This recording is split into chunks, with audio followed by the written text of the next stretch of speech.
Alright, we're going to take another look at the Lightroom app, and I'm going to go back to the screen where we left off last time. I've already explained what the two bottom buttons do. On the left you have it launches the camera roll that's on your phone, and on the right, the bottom right, it opens up the camera, and we're going to look at those in detail a little bit later, but first I wanted to kind of just orient you to what's at the top here. Now if you notice here it says Lightroom Photos, and that says 0. I could click on it and there are no photos actually in that. If I hit the camera and then take a photograph and then go back, it should say, yeah, Lightroom Photos 1. Now, important is if you go into your Photos app, notice that I don't see the photograph that was taken in Lightroom. I'm not able to see it yet because there's a way to export that to your camera roll. So if you take a photograph in Lightroom, it's not necessarily going to go to your Photos app. You have to do that as a separate thing. So you've got two sources for photographs.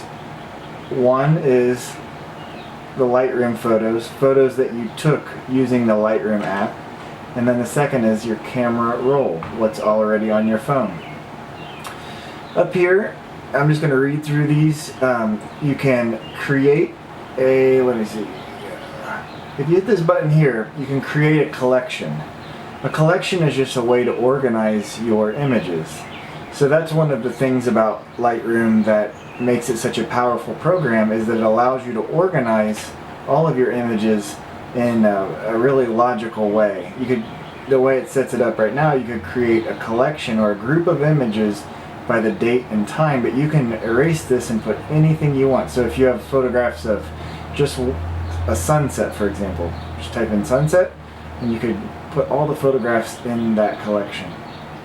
Now if I hit this button here, it says organize, I get a couple of options. Organize by import date, title, A to Z, photo count, and online offline status. We don't have to get too deep into this. The organizational aspects of this app are, to me, I'm going to kind of skim over them a little bit more than the editing aspects, because I don't expect that you'll dig in very deep into this organizational section. Now, anytime you see a cloud, remember, it says sign in to sync photos and edits with Lightroom Desktop and other devices. Anytime you see a cloud, just keep in mind that we're not going to be using it because that requires your subscription.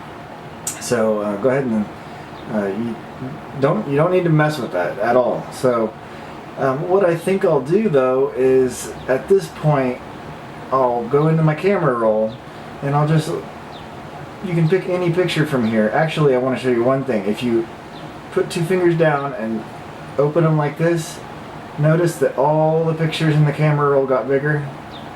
And then pinch them together like this. Now all the pictures in the camera roll are smaller. So that's one way of organizing your photos in your camera roll on your Lightroom app, is simply pull them apart with two fingers or pinching together with two fingers. And I'll go ahead and take a look at this. You just simply click on the image and it brings it up in the editing section. So you see two buttons at the top. On the left it'll say go back, and you're back at your camera roll. And on the right, that is that when you're done with all your edits, you simply click that button there, and it says it saved them. And now look, it became a Lightroom photo.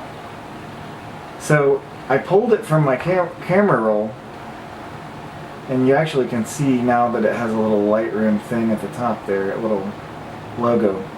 But I pulled a camera just from my camera roll, and all I did was open it up in the editing function and simply clicked on the checkmark button, and that was enough for it to become a Lightroom photo. So now it's in my Lightroom photos. So there's a lot of options that we could take a look at here. Again, there's that cloud, and you're gonna ignore that.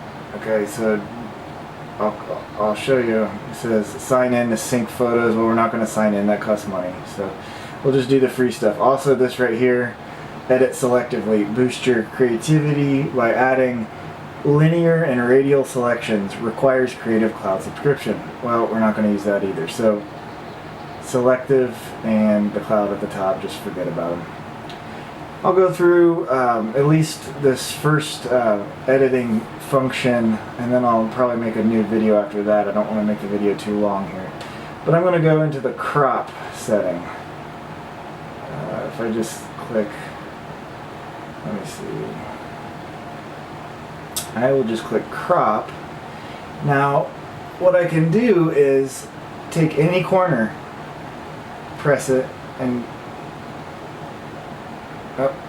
any corner, press it, and then drag it in. And I don't know why that one's not grabbing. It should. That one works. Okay, well the bottom two are working. Now if I notice that when I press this, or when I push it in, it stays in the same ratio, meaning it's a rectangle and the proportion of the bottom is the same as the proportion to the side. I'm going to click X because I don't want that, but I'll go back into crop.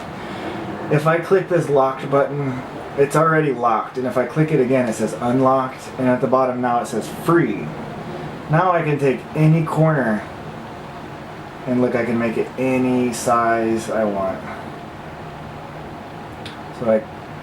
So if you want to crop something in a way that's not the original dimensions, you gotta unclick the lock button. And on the left to that, there's all the different, you could have original, 1x1, remember that's a square. I'll discard that change, go back into crop, and then into those ratios.